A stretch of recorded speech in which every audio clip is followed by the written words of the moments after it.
It's going to tell me when we're live? Oh.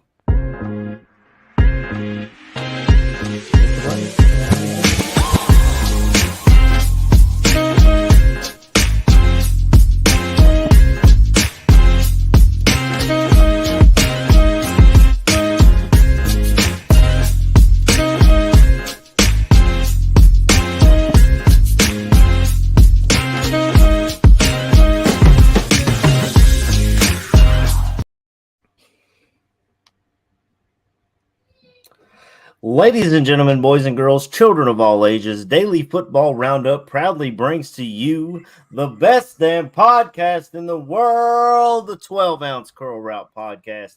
I am your host, Aaron Current. You can find me on Twitter at Aaron Current. My co-host, Kyle, is on Twitter at DF Roundup, and C-Flow is on none of the above. Let's get right into it, fellas. It's week one, first week of the season, trying to get all the jitters out from preseason. Wait, it's week two. Yeah, someone forgot to tell my Bears that it was week one, so they should probably show up and try and do anything at all. We'll get right into it, boys. Unless you guys want to hit some sort of intro, we'll get right into the six-pack challenge because I got a couple things on my chest that I just have got to get off. You can go ahead and cook, buddy. Well, let me cook a little bit. See if I cook like Russell Wilson did last year. So the Green Bay Packers visited the Chicago Bears, and the final score was Green Bay 38, Chicago 20. I had Chicago covering the 1-point spread. Corey had Chicago covering the 1-point spread, and Kyle had Green Bay covering the 1-point spread as the underdog. Shame. Yeah. Shame. If you want to start us off, I'll let you go, and then I'll try and throw something in. Get the tissues, Current. Get your tissues. I didn't last week when we were going over this game. I didn't say that I thought the Packers were going to win. I didn't say, hey, I said they were going to win, but I also said I would take the Packers at -6.5. And I'll tell you, if anybody followed me or followed my advice with gambling this week and you made a little bit of money, I'll shoot you over my Venmo, my PayPal, my Cash App. We could send a little bit to Corey via mail if we need to, because send some cheddar on over. One of the fun stats that I just want to throw out. I'm a numbers guy, so I love to talk numbers. Number 10, the only quarterback in the NFL right now that has 3 passing touchdowns with 0 interceptions. Yeah, that's right. That's the future Hall of Fame quarterback, Jordan Love. Since 1992, when Brett Favre became the starting quarterback for the Green Bay Packers, the Packers have a 48-15 record against those shitty Chicago Bears. And scene.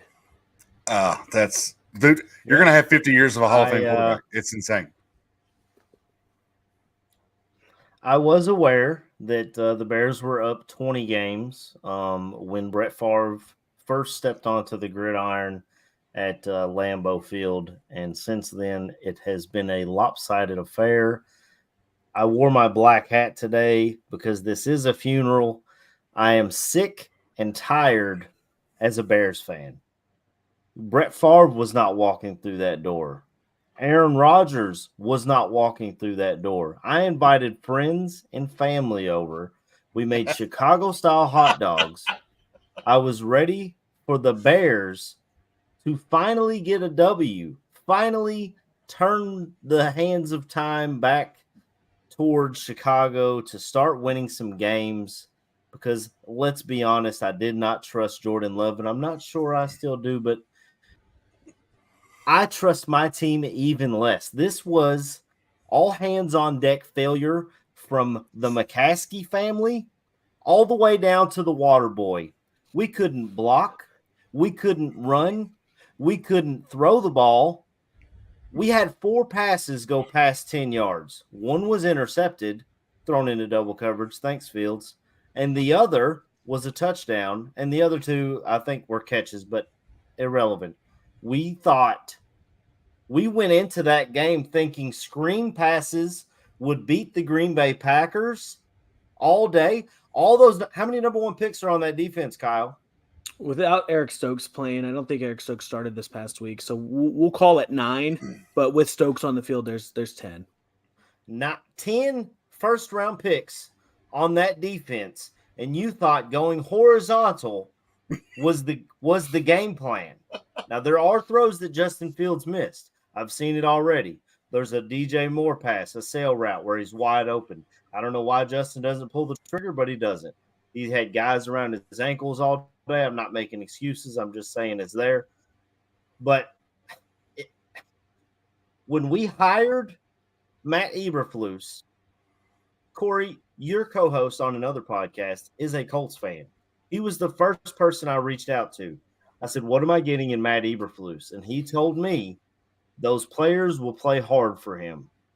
But it's irrelevant when your defense hasn't won anything since the Bears went to the Super Bowl in 2006 against Peyton Manning. That's the last time the Tampa 2 worked.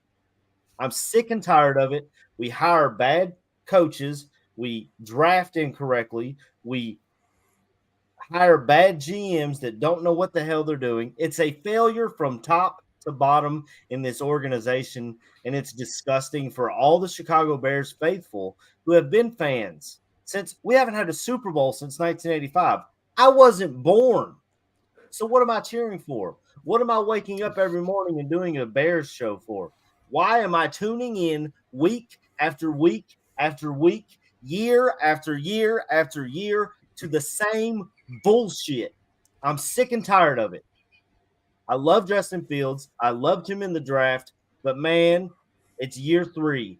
If these guys are open, you got to sling it. That's the bottom line. Other than that, all they're going to do is say Ohio State quarterbacks don't get it. And you're a numbers guy, Kyle. We held you to 2.9 yards rushing per attempt. So we got you in third and long situations, and then the middle of the field was like the fucking – it was wide open. 3rd and 8, 3rd and 13, 3rd and 15. We're in favorable situations for our defense. It didn't matter. He stood back there, patted the ball. Guess you didn't realize that you guys were playing against Moses because he just opened up that middle of that field. I will tell you this though, Aaron, for you being a Bears fan, I said this earlier in the season. I'll say it again. This ain't the year for the Chicago Bears, but with the young talent that you guys have on that team and that stockpile of draft picks that you guys have, 2 years from now, maybe even next year, this team will be competing in the NFC North. I can guarantee you that. But when you have players out there like Chase Claypool, who's not willing to go out and block, and I'll tell you, Roschon Johnson at the end of that game, now I get it, garbage time, everything like that, but he looked good. Roschon Johnson by the end of the season will be the RB1 for the Chicago Bears. This week. Guarantee that. But there's a lot of things for that team to build on. And as a Bears fan, I told you already, don't look forward to this year. You want your team to lose. So you can have another top pick. You can go get you another receiver in Marvin Harrison Jr. if the Cardinals don't have the top 2. And you guys can continue to build and get better with young talent, just like the Green Bay Packers. Well, I just – and DJ Lemon's coming in telling me I'm cutting a wrestling promo. Hey, it is. Hey, you just turned heel, and it was amazing. Yeah. Here's the thing, Kyle. I don't trust my coach, and it's week 2. I'm done with him. His defense doesn't work. Look around the NFL. Look in the NFC and AFC championship last year. What are those head coaches? Offensive guys. What did the Bears do? We'll hire a defensive guy. Why? Because that's what we do. That's what they always do. Because that's what we do. We hired Nagy, and it didn't work out. But you know what? If you hired an offensive guy that's under Andy Reid and Andy Reid calls all the shots, I don't know how much he's learning under him. That's why Eric Bieniemy went to Washington this year.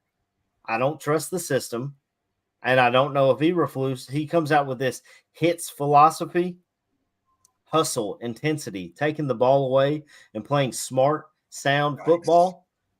The opening kickoff, we got a 15-yard penalty. We start driving the ball. We get to 3rd and 1, Yeah, let's bring our tight end in and let him try to run for it. Oh, that didn't work. Now we'll try QB sneak with a offset running back. In what world does that work? It's maddening. I had my hopes up. I don't know why. I had my hopes up that this was the year that we would turn it around against Green Bay. And I'll give you all your props for Jordan Love. He played a hell of a game. But let's not act like he was out there throwing bombs and killing it. It was little dump offs to Aaron Jones, a little screen pass that he takes 50 freaking yards because there's nobody around him.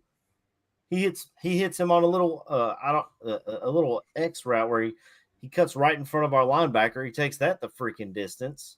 But there was plays in that game that it's just there was shades of Aaron Rodgers. I honestly felt like I was watching. I'm telling you, the way that he threw the ball on some of those plays, the way he picked up that fumble, got himself set, and still hit Musgraves deep. I was impressed by that. Don't forget that Jordan Love played without his number one wide receiver, and his number two wide receiver played 50% of the game. So that you can't sit there and say that not impressed by Jordan Love when the whole game plan had to be changed coming into the game. Aaron Jones, I will say that Aaron Jones shouldered a good amount of that load too. 120 some odd yards. So much so that he pulled his hamstring at the end. Pulled his hammy, and then A.J. Dillon came in, and I felt like the game was going in slow motion because he was not moving. Takes him a little bit to get going.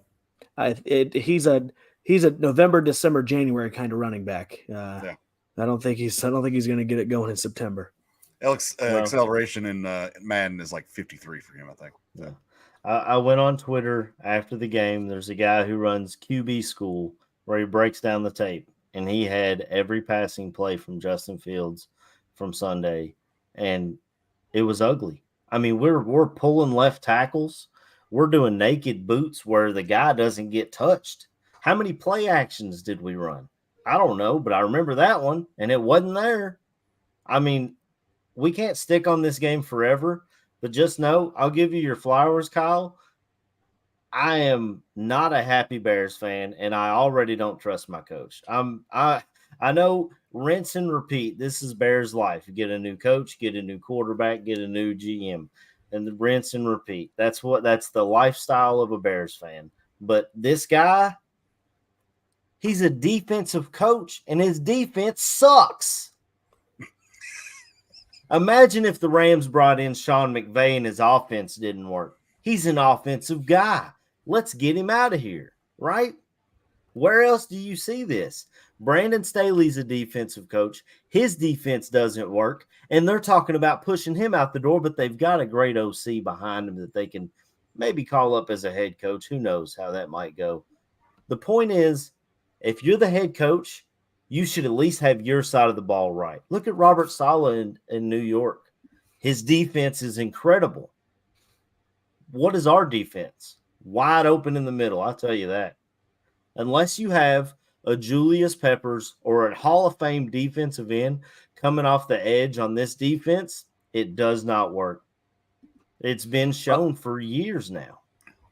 I will say, I don't know how much of a chance there is for this to happen, but there's potential for a former Bears quarterback to become a head coach for the Bears this offseason and one Jim Harbaugh. So I've already heard if he doesn't take that job, I think he wants LA with the Chargers. I think he wants to coach Herbert. But if he truly wants to get back in the NFL, I think that he would be welcomed with open arms in Chicago. Oh, absolutely. 2 years ago when we hired Eberflus, I wanted Daboll. He's in New York with his former GM. Well, after this week, I don't know if I want him or not, but I'd still take him in a heartbeat over the piss poor effort that we looked unprepared. We had all offseason to prepare for this game. And you would have thought the season snuck up on them.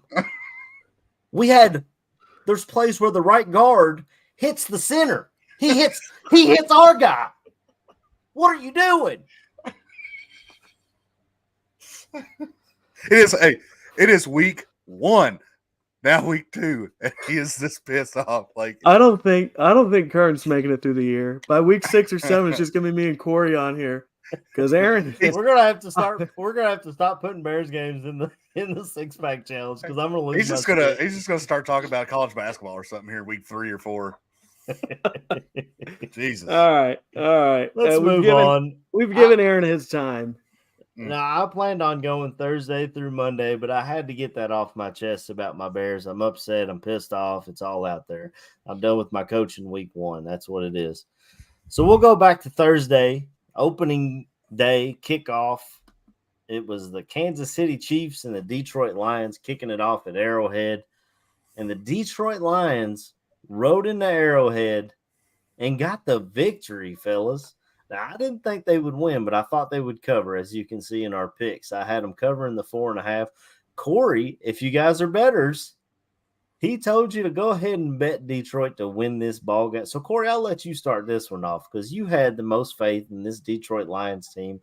And this is when we weren't sure about Chris Jones. We weren't sure about Kelsey, but all that's settled now. But we'll get into that later. I'll let you take – I've had enough mic time. You go ahead and take the mic and tell us about these Detroit Lions. So I was tickled pink when I watched this game. Look, Kansas City didn't have their second and third best player. I don't care. I caught all kinds of shit on Facebook when I was like, congratulations, Detroit. You all deserve this. And I had a couple people being like, what if they didn't win? Did you see who they were playing? Hey, you play what's in front of you. They came out. They looked really good considering. And we've now seen what Mahomes is without Kelsey. And then if you notice, Chris Jones, who was there at the game, which was kind of awkward. I understand it was the Super Bowl ceremony, whatever, but that was kind of awkward. They signed him the next day when they realized, oh shit, we can get ran on by David Montgomery and company. And I mean, I still think Detroit made quite a few mistakes that they can clean up.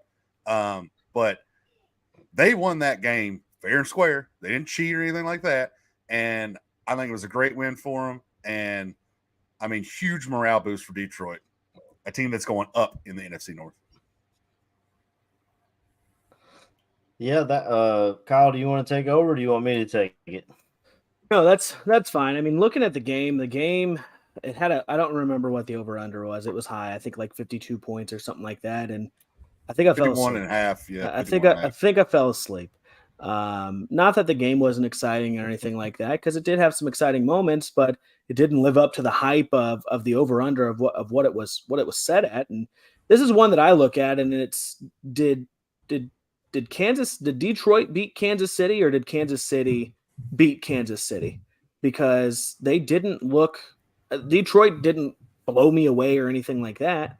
I mean, Kansas City – I looked at the stats the next day, and their wide receivers Amon-Ra almost blew away his stats by himself, almost blew away the stats of KC's wide receiver group. It was awful. It was piss poor. So I don't know.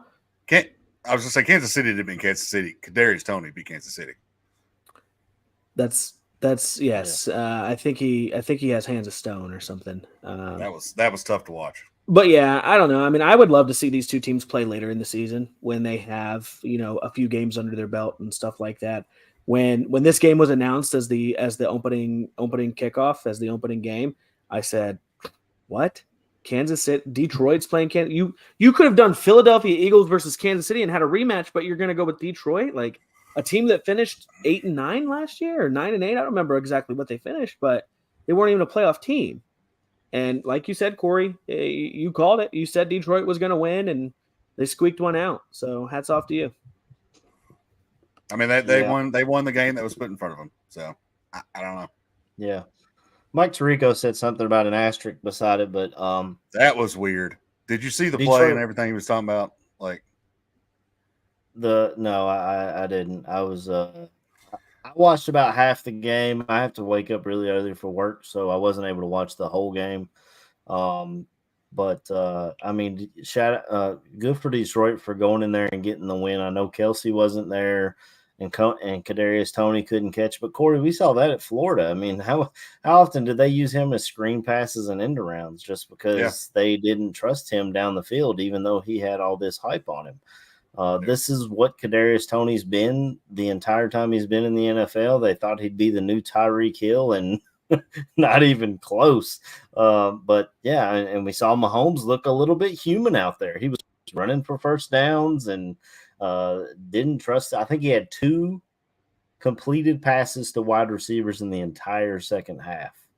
That shows you how much that offense runs through Kelsey, and B, he didn't trust his guys after they're dropping them all over the place. Now, maybe this is a team that makes a move at the trade deadline for a Chris Godwin or some to get somebody in there, anybody in there to help out the Mahomes and company. And they can always borrow from the bank of Mahomes if they want to, extend guys or get guys paid. They've yet to do it. I mean, they signed Chris Jones to a 1-year deal, and maybe we're in this exact same situation next year. They try to franchise tag him or however they go about it. But yeah, I mean, good on Detroit for going up there and getting the dub. And honestly, even as a Bears fan, the more I hear Dan Campbell talk, the more I love the guy. I mean, he came out and he said, I didn't learn anything. I had my what I already knew validated, and now you guys do. He believes in his team, and his team has taken the embodiment of Dan Campbell. They fight you tooth and nail. You fight for every yard. They did a fake punt in their own territory. Loved it. I loved it. and it worked. So they got away with it. And but yeah, I mean that team's. We all had them winning the division. So maybe it's a fight for Green Bay because we saw how they looked, but we'll see how they look against a competent team maybe this week, and that might be a fight for the NFC North up there. I don't know. We'll get into the AFC North battle. It's Cincinnati. They traveled to Cleveland, and they laid an egg. I had Cincinnati winning. And both of you guys had Cleveland at least covering. Corey, I think you actually had Cleveland winning this one because you picked them to win the division. So you kind of had to have them winning some divisional games. I had this game on before the Bears game, and I almost fell asleep 2 or 3 times before halftime. And then I ended up turning on the Cubs game and starting to get food ready for the Bears game. I didn't even watch the second half. And then I see this final score, and I was like, holy cow, what happened? Apparently they pulled Burrow in the fourth quarter. It was an ugly game. It was raining. Both teams had trouble holding on to the ball, at least in the first half.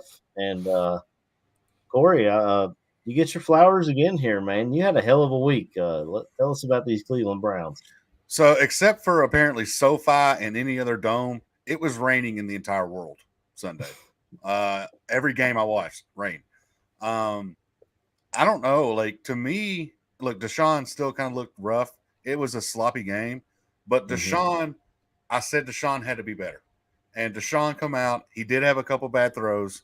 Amari Cooper looked at him funny. But everybody would have bad throws in that game. But that game, Deshaun Watson looked better than Burrow. He just did.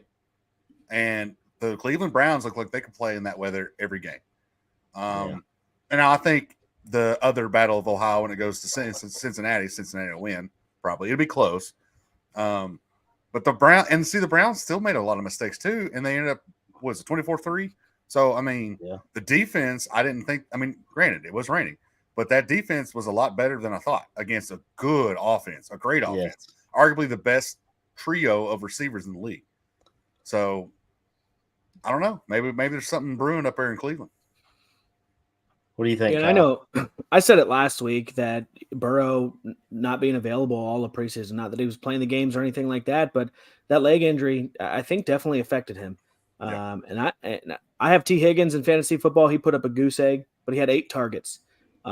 There's no way. I mean, Burrow's going to get his mojo back. The Bengals are going to be fine. I think the biggest thing that confused me in this game is I saw a lot of Jerome Ford. I think the Browns could have won by more than 24-3. Yeah. I think Chubb, let me look at the stats here, but Chubb only had 3 more carries than Jerome Ford. Wow. And Chubb is probably he is one of the best running backs in the NFL. Absolutely. You're going to give him 8 carries and you're going to give Jerome Ford 15. Now, I don't know how many of those came late in the game for Ford, but I know that I saw him take some meaningful snaps. And I think that they could have won by more. And if they try to do that week in and week out, I don't think it's going to work. You've got to get that ball in Nick Chubb's hand. You got to establish that ground game. And because I can tell you, if I was a defensive coordinator and Jerome Ford's out there, I'm not scared. I wouldn't be afraid of that. Nick Chubb's out there. You're gonna have to guard that. You're gonna have to put men in the box, and that's gonna open it up for Deshaun to throw to Amari Cooper and Elijah Moore. But it's just confusing. Yeah, definitely. I did see him stretching Joe Burrow out on the sideline. They had a resistance band on his knee or on the back of his knee, try to work that calf and keep it going. Hopefully this isn't something that lingers for him. But the Browns defense, Corey, you brought it up.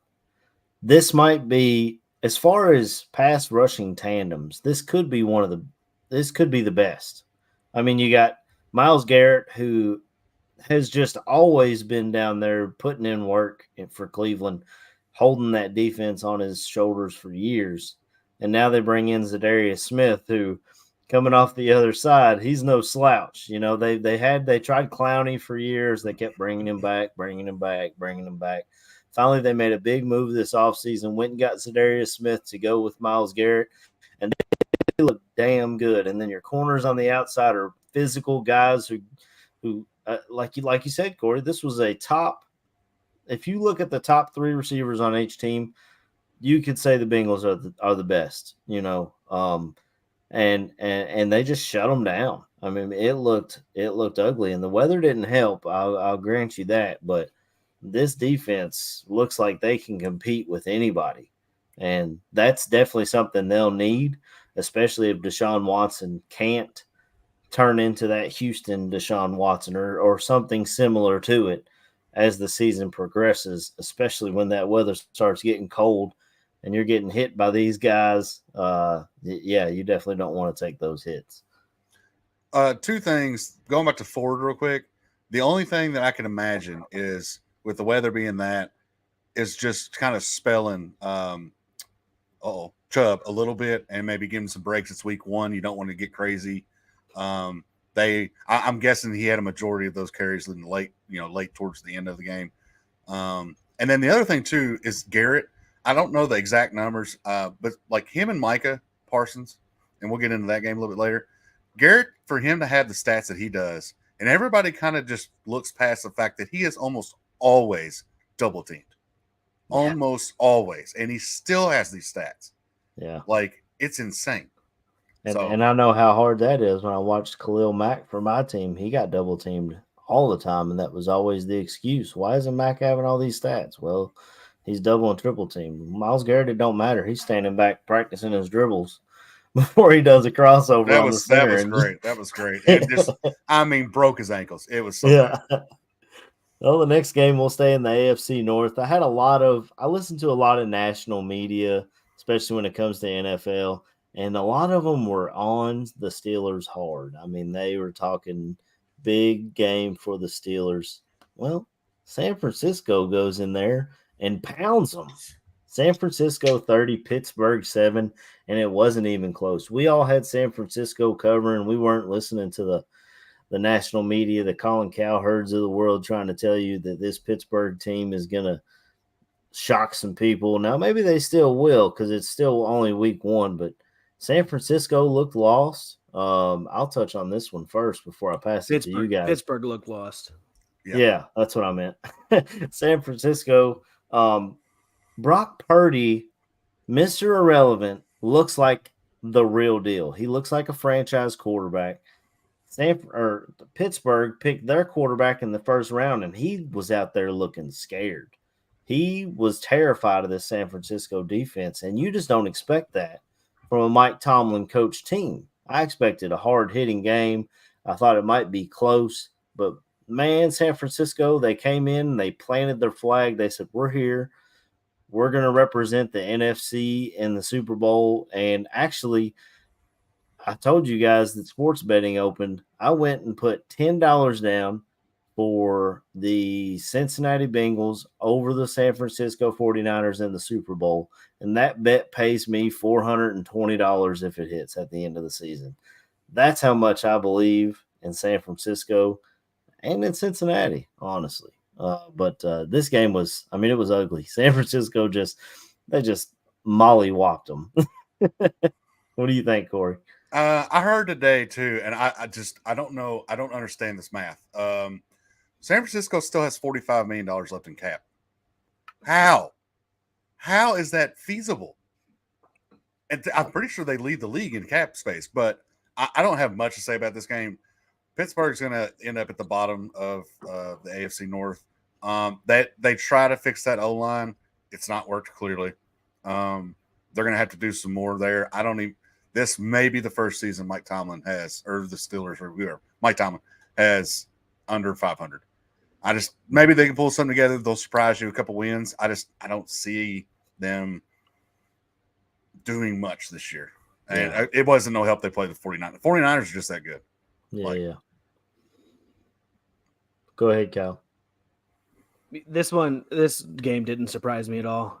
For San Francisco to only be favored by 2, even though they were on the road, I wasn't buying it. They're far and away a better team than the Pittsburgh Steelers. We're talking about a team that went to the NFC Championship and lost. Don't know who would have won that game had Purdy stayed in, right? Versus a Pittsburgh Steelers team that didn't make the playoffs. Now that's vice versa of Detroit and Kansas City, right? You know, Kansas City was playing tough, but like you said, Pittsburgh looked lost. San Francisco came out. Brandon Ayuk, who is going to have a breakout season, even better than he did last year, but it was his first double-digit, his first 2 touchdowns. Game with 2 touchdowns. Yeah. So he had never done that. And I don't know. I don't think it was his first time eclipsing 100 yards in a game. I'm not sure about that. But I know it was his first time having 2 touchdowns in a single game. And Ayuk, CMC, Kittle, Debo, this team's going to be really hard to defend this year. Yeah. As long as they can stay healthy, that's definitely, I mean, I don't know. And Nick Bosa didn't even play the full game either. So yeah. So the next game that we're going to talk about is in the AFC East. The Miami Dolphins traveled to the LA Chargers and won a close one. They weren't favored in the game. I had Miami +3, as did Corey. Kyle, you had the Chargers covering at home. I think Miami, as did San Francisco, and I picked them to win this division.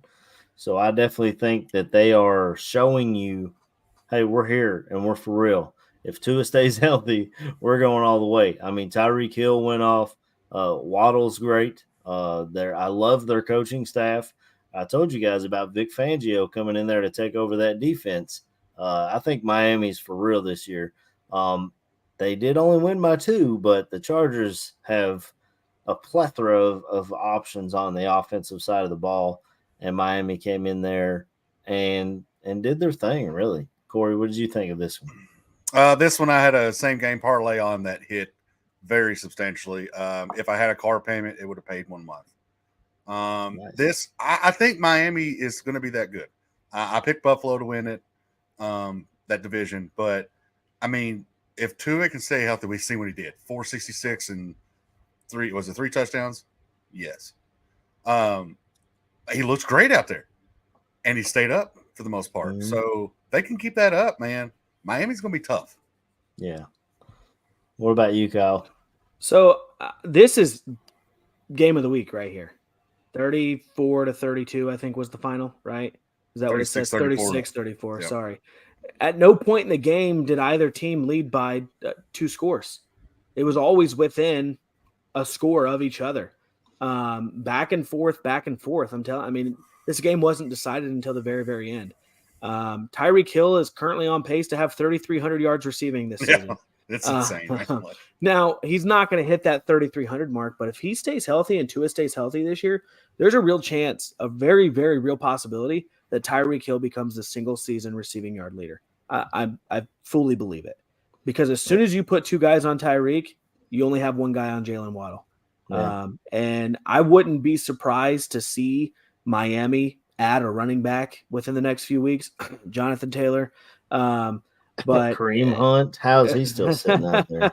Right. But I think, I mean, this is going to be, if they can get their defense figured out, could be a scary Miami Dolphins team as well. Yeah, and we talked about the coaching already. I think it was Austin Eckler came out today, and he's already kind of publicly questioning the coaching. Brandon Staley, I wanted to succeed. He was under Vic Fangio here in Chicago, so I wanted him to do well. And they spent a ton of money on defense. They got Khalil Mack and Bosa coming off the edges, and they just, for whatever reason, they're not good on defense. They blow leads late. They don't look organized or prepared for the game. And when your head coach is a defensive guy, at the very least, he's got to get his side of the ball correct. As I said earlier about Eberflus, I mean, it just looks ugly. And with the talent they have on that roster, there's no reason for that team not to be a Super Bowl contender year in and year out. But they just can't get it right. And go ahead, Corey. Well, there's one more thing too. That throw at the end from Tua to Hill was, I think, against who they also spent money on, J.C. Jackson from the Patriots. Yeah, that throw was insane. And J.C., I mean, nobody can cover to Hill. If Hill's one-on-one with anybody, throw the ball. Just throw it up. Just throw it wherever. Mm-hmm. But they spent a lot of money on that defense as well. And it's, I mean, I don't know. I think the Chargers will be okay, but I don't really care for their coach. Yeah. I just don't. I mean, I was honestly surprised to see that he kept his job after they blew that lead in the playoffs against Jacksonville. Yes. Yeah. But as I said earlier, they got Kellen Moore at OC, and if things keep trending this way, and you've got players, when players start to call out the coach, that's you got a mutiny on your hands in the locker room. Yeah. There's not a whole lot you can do. So maybe Eckler is not shy to talk. He is not shy at all. So maybe Kellen Moore finishes as their interim head coach. But, real quick, shout out to the Crusher. Shout out to the Crusher in the comments. He's probably supposed to be in bed, but he's logged in making comments on the stream. We appreciate you, the Crusher. Appreciate it. Glad you clarified that. We'll take all the views we can get, Crusher.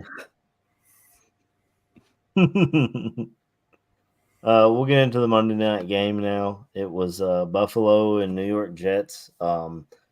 Buffalo traveled to the New York Jets, and I had Buffalo covering. Kyle had Buffalo covering, and Corey had the New York Jets covering the 2.5.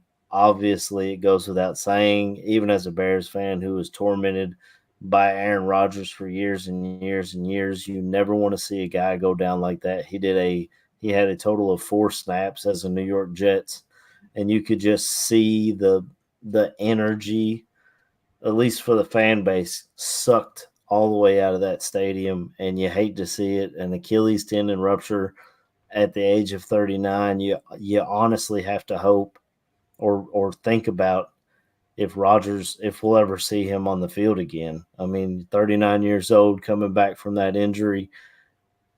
And to me, he's already made his money. He's guaranteed. He's a Hall of Famer, a 4-time MVP.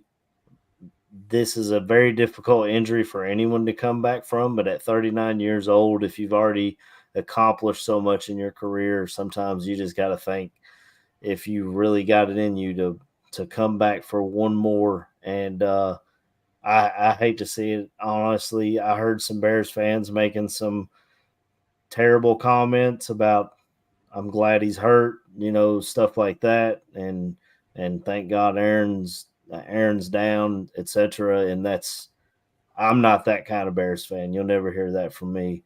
I want to see everybody at the top of their game. I wanted to beat Aaron Rodgers healthy while he was in Green Bay. I was never that guy who says, well, we'll just play whoever's the backup.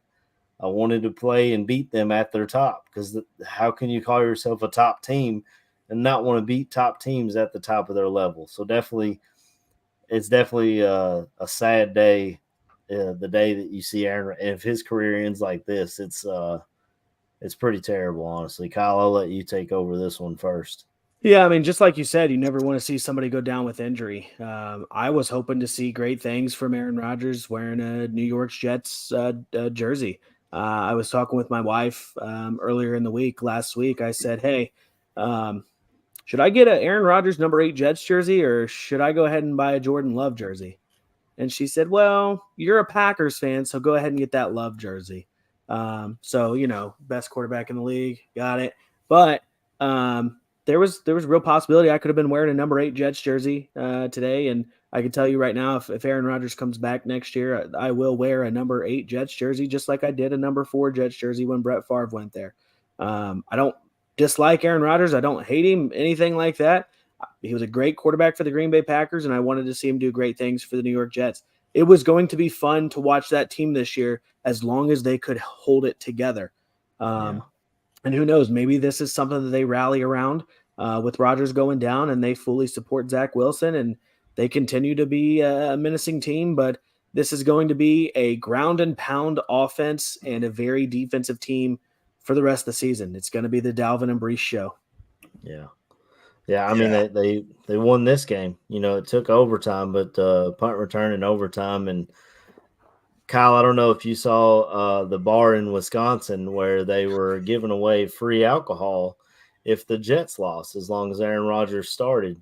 So I guess when Aaron Rodgers went down, they got flooded. I mean, they had cameras in there, and news crews, and everything. And then it's kind of funny. The bar made a lot of money. They made a lot of money that night. A lot of money. That dude was like, woo! A couple of notes that I got. This is, my division, obviously. I was kind of half right with the Sauce Gardner over-under on interceptions. I just picked the wrong corner. Josh Allen looked awful. I don't know what that was. And boy, I mean, when I said he was going to just chuck it and see what happens, damn, he did. I picked Buffalo, so I made one of those bets as well, Aaron. I picked Buffalo and Eagles in the Super Bowl, and I still think Buffalo can do it, but I don't know. Stephon Diggs come out and said a couple things. I mean, just all that. I don't know. They have the talent, but the Jets, I think, just the morale and being, at 9/11 in New York and then that happening and all that stuff, I think they were going to win that game kind of no matter what. So Buffalo's not done by any stretch of the mean. Corey, I'm going to have to hit you up after this show because you had just like things that you said just for whatever reason came true this past weekend. Because I was going to clip that you talking about, Josh Allen and throwing the ball and throwing interceptions and you picked the wrong player. Right. Whitehead actually hit incentives in his contract. He had to have 3 interceptions this year to get an extra $250K. He hit it in the first and he hit it in the first game. Good for him. Good for him. Yeah. Dude got paid on Monday. He got paid. Yeah. You talk about a quarterback missing their offensive coordinator since Brian Daboll's been there.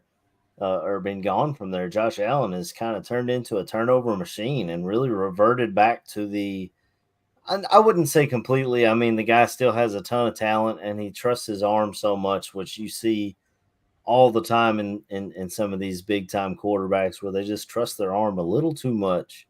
But since Daboll left, he has been a turnover machine. And I heard a clip of his press conference after the game, and he was like, I messed up. I trusted myself, I trusted my arm, and this loss is on me. And I mean, that's what you want out of a leader is when you mess up, you own up to it. But he's gonna have to get that cleaned up, especially if they want to take this division that's looking awfully competitive. Even your New England Patriots, Corey. I mean, you take the Eagles, you lose by 5 to the Eagles, and I mean that's not on our picks. It's not on our 6-pack challenge this week. But the Eagles' offense looked a little. I mean, they missed their guy, I guess, Steichen. Yeah. Shout out, Corey, to your Patriots because not only did they lose by 5, but they were down 16-0 to start that game. Buddy, it was when I turned it on. I was like, well, I'm going to go do other things. Because that was just embarrassing. Real quick on the Buffalo.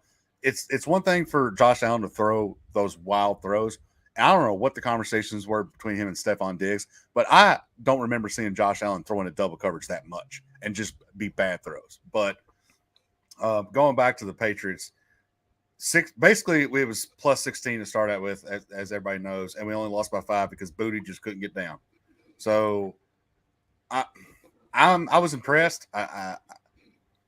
We had a couple bad plays, a couple fumbles, stuff like that, but I mean, I think this division is going to be great. I still think New England's going to be at the bottom of it, but hell, there's 3 teams. You could be 8-9 and be at the bottom of it, man. Yeah. Well, and there's 3 teams that can make the wild card. AFC stacked this year. Who knows? So yeah, we'll see. I was impressed towards the end. So yeah, I just wanted to give you a shout out on that one. Another team, another game that wasn't in our 6-pack challenge was the Dallas Cowboys traveling. Was it at New York? I believe it was at New York. Yeah. Sunday Night Football, and boy, the Cowboys, their defense is dominant. They turned around, they handed it to Tony Pollard, who went off, and they just, I mean, they looked like a dang good team. I mean, the wild. We questioned whether they were falling apart, bringing in Trey Lance and all the eyeballs on quote unquote America's team. And Micah Parsons, I've heard some clips from him. I don't know if he has a podcast or what, but he's I mean, he basically was like, I don't know why they didn't pull Daniel Jones. You know, we saw Cincinnati pull Joe Burrow when it seemed out of reach. You saw Jordan Love get pulled when they were up big on the Bears. Yeah. So there was I can't remember all the stats, but Dallas, where they had the 2 defensive touchdowns, the block kick return, the however many interceptions they had or whatever. There was like 7 stats. No team has ever done it in the entire, like all those stats in one season. They did it all those in one game. Yeah. Wow. Like I know, I wish I whoever had from it, but yeah, whoever had Dallas Cowboys in fantasy for your defense. That's I mean, they put up a 40 burger, I believe. Yeah. So was that against you, Kyle? That was my dad, Corey. He absolutely owned me. Absolutely owned me in fantasy this week. Beat me by what, about 100, Corey? I posted a video last night. It was like 194 and some change to 94. He called it. Change. Yeah. He had a bye week this week. He had a bye, is what he said on the stream with that Kentucky accent. But it was bad. There was absolutely nothing I could do. Hey, better luck like next week, okay? You know, appreciate it. Yeah, good luck. Good luck after your bye. Let's see how nice and well rested your fantasy players are. So. I mean, was there any other games that really stuck out to you guys from last week? I think the Cardinals lost by 1. They're supposed to be tanking, but I guess after the news came out about their quarterback that they're looking for next year, they were like, maybe tanking's not the right idea. I'm not sure what was going on there. The only one that I want to touch on is just for a couple seconds is the fact that the Rams beat the Seahawks. So I don't know if the Seahawks just what happened there. Maybe last year was a fluke. Who knows? It's like I said, week 1. The Rams apparently aren't tanking, so that's a thing.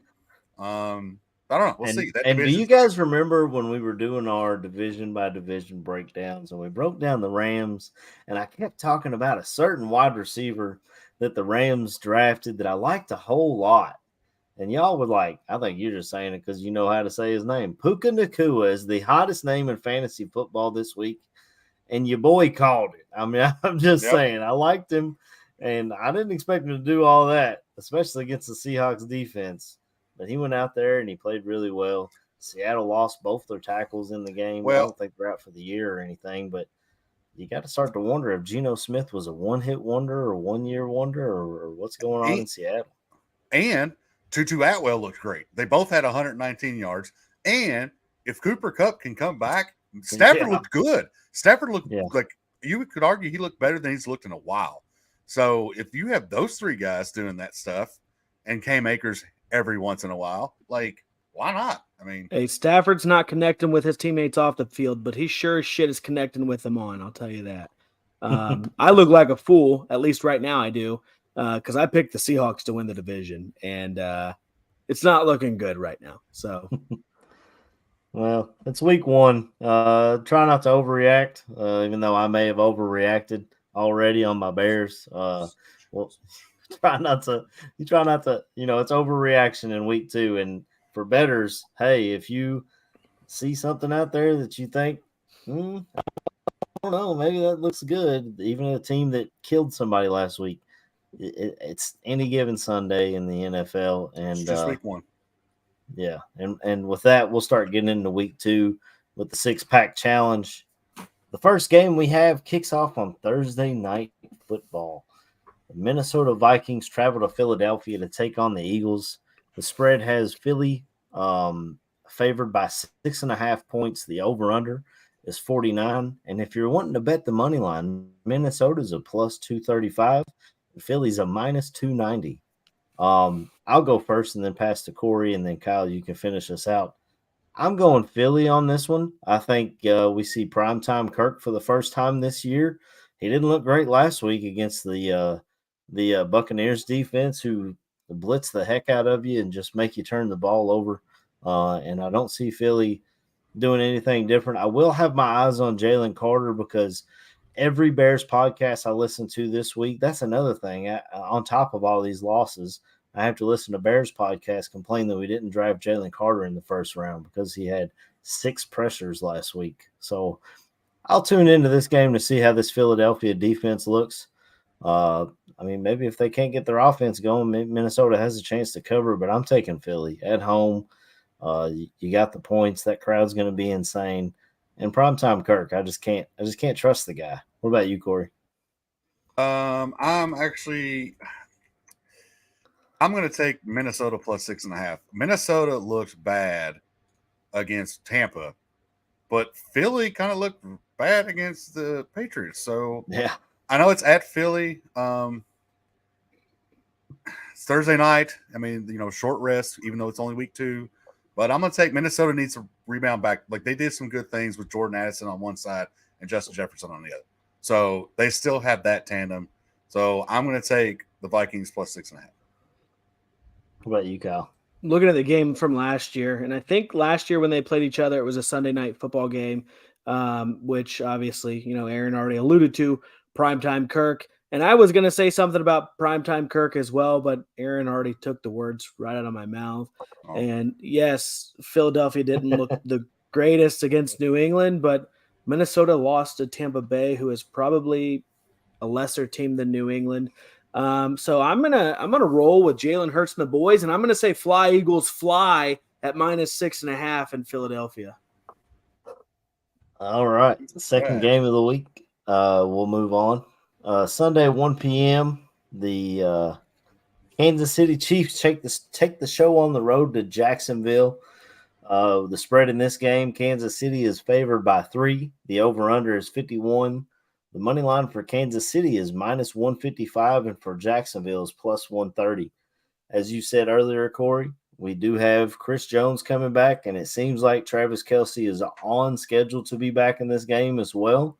So Kansas City is back at full strength.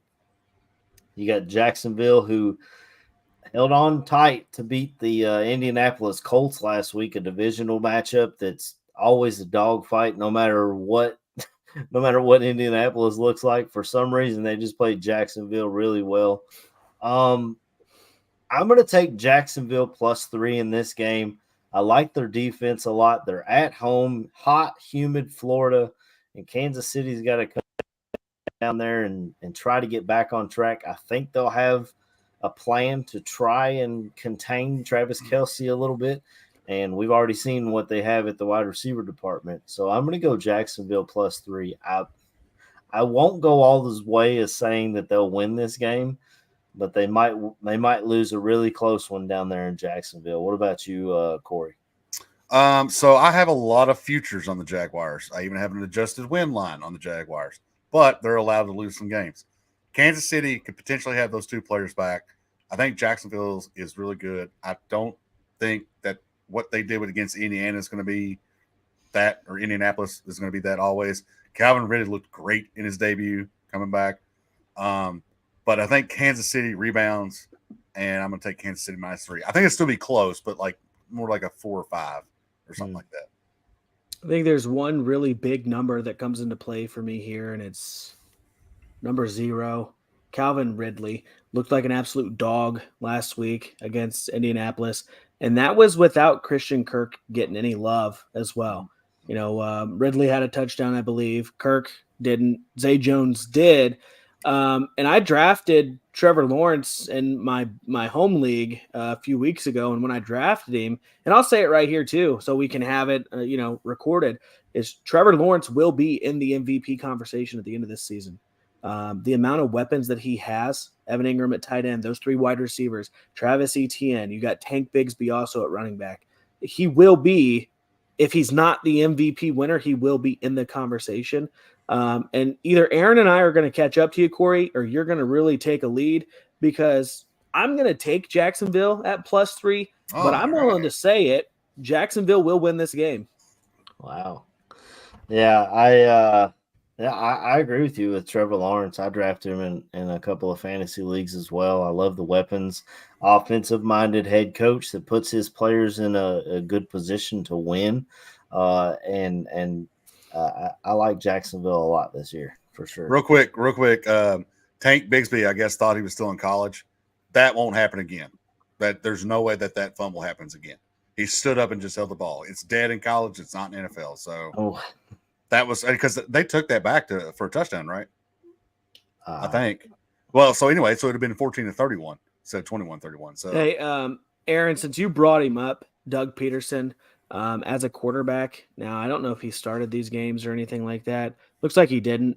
But in the one game he started against the Chicago Bears, he did beat them back in 1999. He was 22 of 38 passing with 2 touchdowns and no interceptions. So even Doug Peterson has a win against the Bears as a player. When we came on here pre-show, I said, I believe your words were, I'm not going to rub it in too much. Yet you still find a way to rub it in. And even when neither of our teams are talked about, you find a way to just sprinkle a little bit of salt in the wound while you're at it. Technically, you brought up the Packers by talking about our former quarterback, Doug Peterson. Because that's what everyone thinks of when they think. Yeah, that's what I think of. Is when he was the quarterback for the Packers in one game in 99. All right. Sunday at 1:00, the next game is Baltimore at Cincinnati. The spread is Cincinnati -3. The over-under is 46.5. The money line for Baltimore is +142. For Cincinnati, it's -170. I picked the Ravens to win this division, but injuries are already starting to pile up for this team. They lost J.K. Dobbins for the year again. I think he's played 2 seasons of his 4-year career. I think Ronnie Stanley's banged up, their left tackle. It's only a matter of time before OBJ's on that injury report. So for those reasons, with Baltimore banged up and it's on the road and Cincinnati's probably a little pissed off after getting embarrassed by Cleveland, I'm going to take Cincinnati -3. I wish I could change my division pick at this point, but if we could do that, Kyle, I'm sure you would pick someone other than the Jets. So I'll stick with Baltimore, I guess, as my division pick, but I'm taking Cincinnati at home. Joe Burrow comes out there slinging, and a pissed-off Bengals team gets the win. What about you, Corey? Well, for me, I have such a rant to go on about J.K. Dobbins. I won't do it on here because I would be too. Well, we don't rant on this show. Well, so, it's the whole him asking for money, and he's just never has been playing. It's just the whole thing. But so them losing J.K. Dobbins is no concern to me. This is my favorite dog of this entire week. Baltimore. Andrews is coming back, so I think Baltimore, their defense is not the defenses of old, but with all those weapons around Lamar now, they don't need to be the defense of old. Zay Flowers looked awesome, and he is going to probably be the best receiver that Lamar Jackson will ever have. So I'm taking Baltimore +3 and maybe even pick them to win. Yeah, I like will Zay agree. Flowers a lot too. I talked about him when we were setting all this up. I mean, Cincinnati getting back home. I think they. But yeah, I mean, I could go either way on this pick. Go ahead, Kyle. I'll agree with Zay Flowers looked like a dog. Absolutely. The way he was avoiding tackles and being the top receiver for the Ravens. I'm curious to see if that sticks with Mark Andrews coming back because Andrews and Lamar have that relationship and everything. Cincinnati looked terrible against Cleveland, awful against Cleveland. Baltimore didn't really impress me against Houston either. I mean, if you go back and look at that game, they didn't really get it going until the third quarter. Now it's first game of the season, trying to get everything going. I did hear that J.K. Dobbins went back to upper management in Baltimore, and instead of asking for a new contract, he's asking for a new pair of legs. But I've been to a few different games in Cincinnati since they've added Joe Burrow, and it is an absolute vibe in Cincinnati. We saw the way that they played. I didn't play great against the Ravens in that playoff game, but with Sam Hubbard taking that 99 yards for that touchdown, it's a party in Cincinnati. That crowd is behind the Bengals, and you better believe that they're going to be willing that Bengals team on. And I'm Aaron, we're in this one together because I'm taking Cincinnati -3. And real quick, the Bengals. This wasn't so long ago. The Bengals have started 0-2, and then they went 12-2 after that. So, it's not the end of the world for the Bengals if they lose. Now, granted, they'd be down 2 in the division already, but it's still not the end of the world. We've seen there's no more Bengals of old with this crew. So, anything can happen. Yeah. Yeah, those Marvin Lewis years are far behind them, it seems. The next game, I wasn't sure I wanted to put it on here, but Kyle kind of twisted my arm on it. Sunday at 1:00, Chicago travels to Tampa Bay. This spread started out Saturday.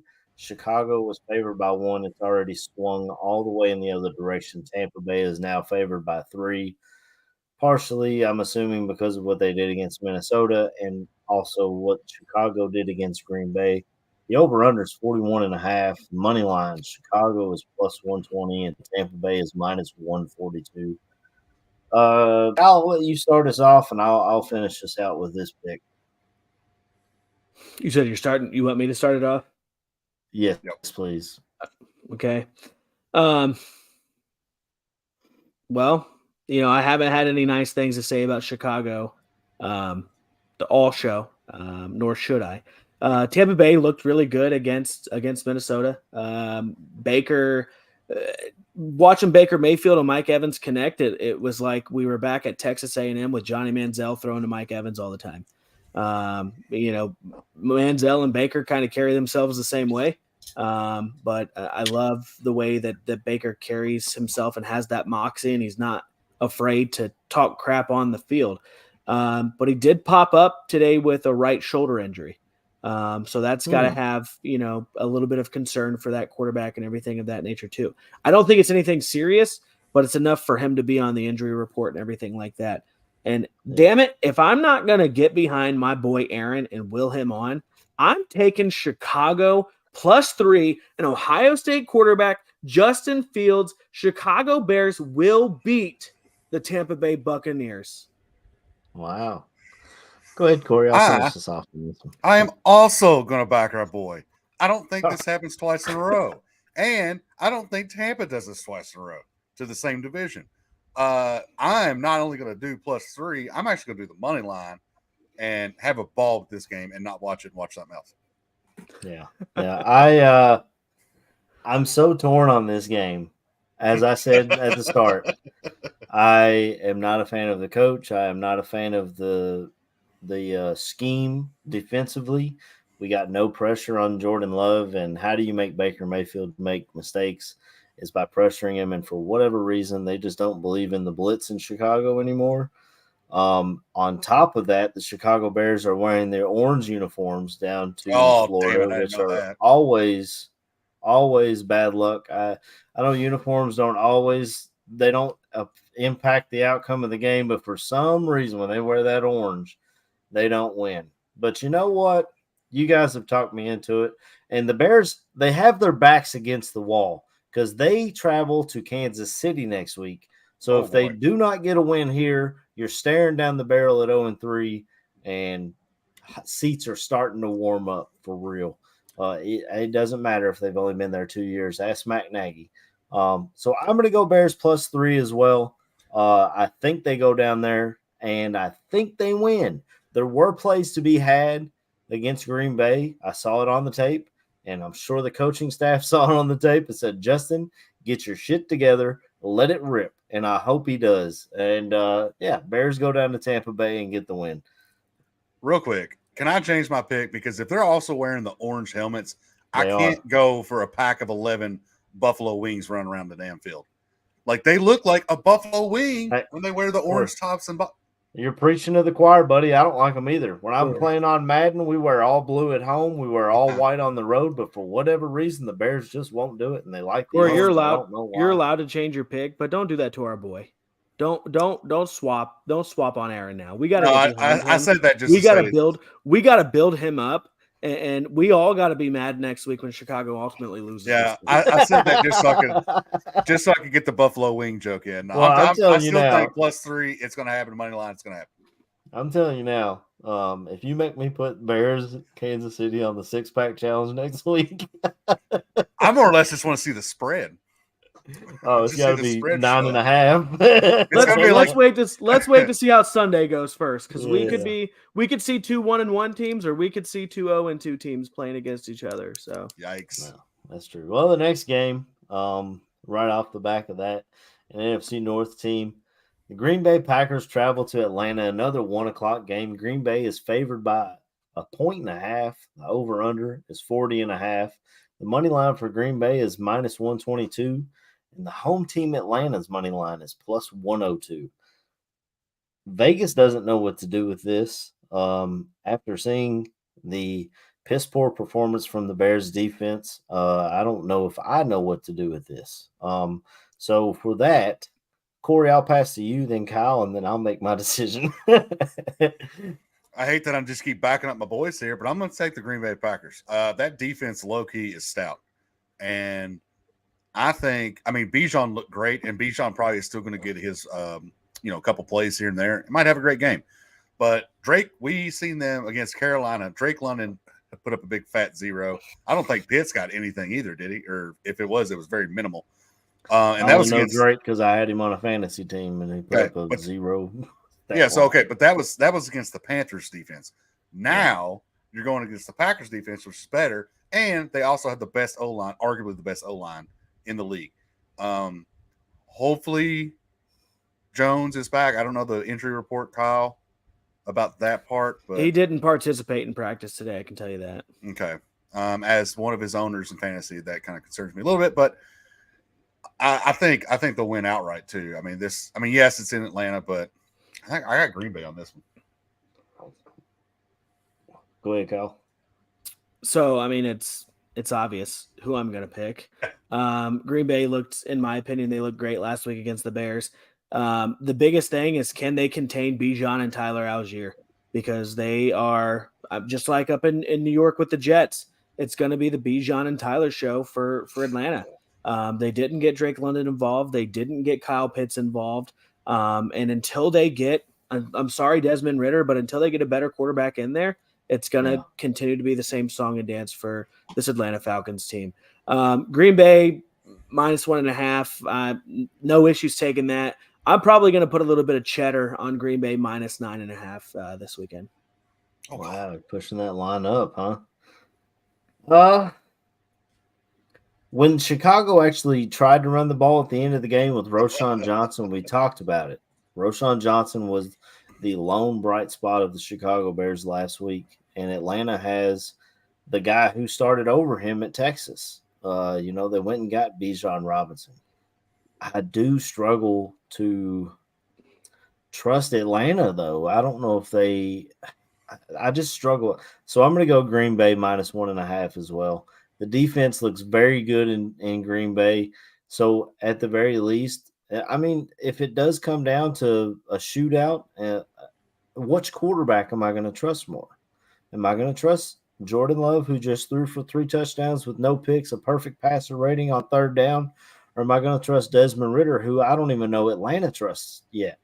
I mean, they didn't trust him to throw the ball much last week. So I'm going to go Green Bay minus 1.5, as much as it pains me to say. Definitely, they go down to Atlanta, and I'm sure Packers fans travel. It'll probably be a plethora of Packers fans down there in Atlanta, making a nice warm trip down there to hot Atlanta this weekend. It'll be Packlanta. You still won't be able to get a tough. Chick-fil-A chicken sandwich at the stadium, though, since it's on Sunday. So that's hysterical. Doesn't make any sense. Our final game of the week. There are 2 Monday Night Football games, but I chose what I think will be the better one. It's an AFC North showdown as the Cleveland Browns travel to Pittsburgh. The spread is Cleveland -2. The over-under is 39.5. Man, that is low. The money line for Cleveland is -125. For Pittsburgh, it's +105. I'll go first, and then I'll pass to Corey and Kyle. I'm going Cleveland -2. I would probably bet Cleveland -7.5 at this point. I really like their defense. We talked about it earlier. I like both these defenses, honestly, but that's probably why the over-under is so low.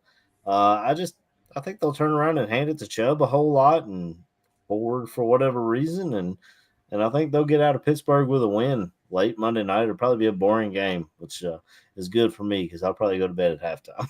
Go ahead, Corey. Yeah, I might push this one up to, if the spread was like -6.5 or something, maybe. But what we've seen week 1, I don't see how Cleveland doesn't go into, it's still Heinz Field to me. I don't see how they don't go into Cleveland or go into Pittsburgh and just kind of destroy them a little bit. No bad weather as I think the radar suggests so far. So, I mean, there won't be any fumbles, and Chubb, we've seen like TJ Watt will be double teamed or triple teamed. And then who else is going to stop Chubb? Mm-hmm. Nobody is the question or answer to that question. So I'm taking Cleveland by a lot. And since you brought it up, Corey, I would say regardless of weather, a rainy game is just going to help Cleveland as well. I mean, not only do they have one of the best running backs in the NFL, but they have a great running quarterback too, and he showed that against the Bengals. I'm in the same spot.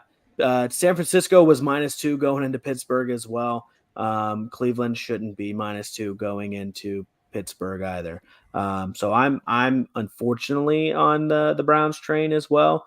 But I'm right there with you guys. Well, that's crazy. I didn't even notice that they have the exact same spread going into Pittsburgh. Maybe Vegas is believing there's some guy in Vegas that just loves Pittsburgh or something. I don't know. No, he better be careful. At the rate that these NFL players are getting suspended, this guy, he's definitely betting on these games. He's probably going to get suspended too. So there will be a 3-game swing. It's Ben Roethlisberger just retired. That's what it is. Right. With these picks, we picked – oh, you're good. 3 of the 6 games we picked all like the board, Bears, Packers, and Browns. So there will be a 3-game swing one way or the other come next week. So Aaron and I, if I'm not mistaken, did we pick all 6 together? You did. That's cute. Hey, we're 3-3 after this week, Aaron. We're 9-3 because we're going 6-0 this weekend, baby. We got to catch up to Corey. Went 5-1 last week. Shout out Corey. The only one he missed was I must have talked him into the Bears covering or winning. Well, no, I was on the Bears hype train too, and I did not believe in the Packers at all. Moron. I was not wrong. If nothing else, it's not the Jordan Love. It's the O-line, especially, and their D-line is kind of good. Like their defense is quietly good. So, yeah, you might be brewing something up there in the very small town of Green Bay. The unfortunate thing is, I think we all took Detroit for the division winner. So we did. I guess I should have rode with the Packers, but I don't know. We'll see in a few weeks. The Packers have a real chance of going 5-0, but they do play Detroit within those first 5 games. So I was looking back real quick at the divisions. What the hell was I thinking? I guess I was trying to be weird. I picked the Carolina Panthers.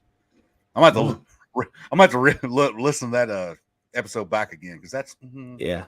Well, I took the Seahawks, Corey, so I'm right there with you. fair enough. All right. We all might have- only get 7. yeah. We might only get 7 divisions right. Yeah, there's 8. I mean, yeah, if you go 7-1, not bad. Right. If the Bears and Panthers both suck this year, I might have 2 top 5 picks, and might need it if Justin Fields doesn't figure out how to read defenses or see guys open. I don't They know. ain't taking a quarterback, Aaron. If they have No. 2 top 5 picks, they're adding weapons to help him out. Whether it I be mean, I a love big, fat, Fields. meaty man slapping meat, or it be Don't a get me wide wrong. receiver, they're Don't adding get me somebody wrong. to help out Justin Fields. Don't get me wrong. I love Fields. I got his blue jersey and his white jersey. My son's got his jersey. I got a signed football by him. I love Justin Fields, but If you buy one gotta of those make orange those jerseys, throws. I won't talk to you. I don't like the orange jerseys. I like their 41 throwbacks, the white ones, and I like the old 40s throwbacks that was just the Cleveland Browns literally just stole our jersey and put brown on it instead of navy blue. Are there any other games that you guys want to talk about? I'm looking at the slate of games right now on my phone. There's a couple that stick out to me, but I'll let you guys maybe pick one each that we can talk about for next week. Go ahead, Corey. For me, it's going to be Miami in New England, at New England, Sunday Night Football. Ba-ba-ba-ba. Dun, dun, dun, dun. Bum. Two losses at Foxborough to start the season is going to be tough. But I'm just, like I said, this division is my favorite division, kind of being biased, but I'm anxious to see what that game's going to have going for it. Yeah, it'll be interesting to see if the Miami Dolphins offense can stay hot against the Patriots defense. I mean, Bill Belichick has a history of finding out what you do the best, taking that away and making you fight him with one arm tied behind your back. And it's worked for him for several years. So we'll see what he does to try and mitigate Tua in that passing offense down there in Miami. Go ahead, Kyle. For me, it's going to be watching number 4 take on number 2 and number 3, with that being Anthony Richardson of the Colts taking on C.J. Stroud and what was it, Willie Anderson? Am I getting it right? Of the Houston Texans. Both of the teams lost this past weekend, which is all well and good, but they didn't look terrible. Anthony Richardson actually looked like a very good fantasy quarterback. And then that Colts defense played well as well. And like I said, Baltimore didn't take over that game until at least the third quarter. So Houston was in it. DeMeco Ryans has those boys going. I don't know that I'll watch the game, but I bet you that I'll see a lot of highlights on NFL Red Zone from that game for sure. Yeah, I like DeMeco Ryans a lot. I think that was a great hire for Houston. I probably won't watch that game. You already know my thoughts on Anthony Richardson. And he he put up good fantasy points. I believe he rushed for a touchdown, but he also threw an interception, which is kind of what I expected. I mean, he looks better than all the other quarterbacks. Right. He looks better than all the other rookie quarterbacks. But we'll see how it goes once teams start to get tape on you. It's difficult to defeat these defensive coordinators who get paid a lot of money too. The game I'll be watching, and I had it in our 6-pack challenge originally and dropped it, is the 49ers and Rams. We talked about the Rams earlier with Puka Nacua being a hot new name, and if you can keep Matt Stafford upright, he looks like a damn good quarterback, as we all expected. You got Aaron Donald on one side and Bosa on the other side, and I think it's going to be a pretty good game. I think the spread on that is pretty high. I think it's like 8 or something.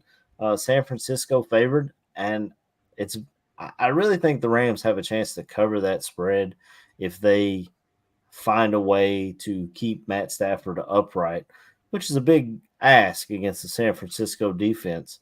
But, a divisional game, and those guys, Kyle Shanahan and Sean McVay, playing chess against each other, it's always fun to watch. McVay's got the ring, but Shanahan always owns him in the regular season.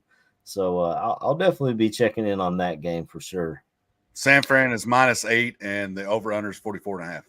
Still taking San Francisco. Before we go, though, big shout out to quarterback CJ Stroud, who pulled a Brett Favre and caught his first NFL completion, but not to be outdone because Desmond Ridder completed a pass to himself this weekend too.